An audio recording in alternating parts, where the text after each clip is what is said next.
देश में इस साल 5 राज्यों में विधानसभा चुनाव होने हैं, जिसमें से 2 राज्य राजस्थान और छत्तीसगढ़ में कांग्रेस की सरकार है, तो बाकी के राज्यों में कांग्रेस विपक्ष में है। 20 से 25 दिनों में ही चुनावों का ऐलान भी हो जाएगा और चुनावों को लेकर राहुल गांधी ने जो दावा किया है उससे बीजेपी डरी हुई दिखाई दे रही है। तो क्या कहा है राहुल ने, देखिए ये रिपोर्ट। मध्य प्रदेश, राजस्थान, छत्तीसगढ़, तेलंगाना के साथ मिजोरम में विधानसभा चुनावों का ऐलान अगले महीने हो जाएगा और चुनावों को लेकर कांग्रेस सांसद राहुल गांधी ने बड़ा दावा कर दिया है। कांग्रेस नेता ने कहा कि मिजोरम को छोड़कर बाकी चारों राज्यों में कांग्रेस अपने दम पर सरकार बनाएगी।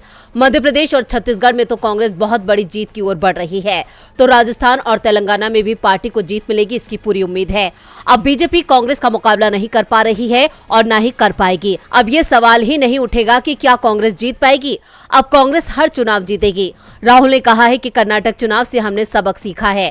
बीजेपी ध्यान भटकाती है, हमें अपना नैरेटिव सेट नहीं करने देती और चुनाव जीत जाती है। लेकिन कर्नाटक चुनाव में हम अपने मुद्दे पर लड़े, हमने अपना नैरेटिव सेट किया और बीजेपी को हमारे नैरेटिव पर चुनाव लड़ना पड़ा।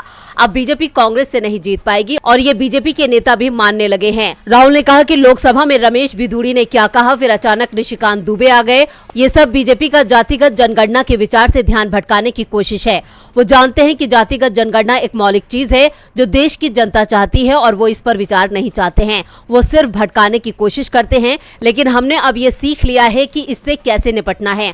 हमने राज्य के लिए एक क्लियर विजन दिया है। ये सामाजिक सुरक्षा कार्यक्रम है जिसे हम आपके लिए स्थापित करने जा रहे हैं, उसके बाद हम नैरेटिव सेट करते हैं।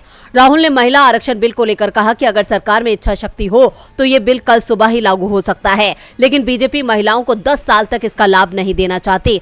राहुल ने दावा किया है कि हमें पता है कि बीजेपी पूरी तरह से खत्म हो चुकी है।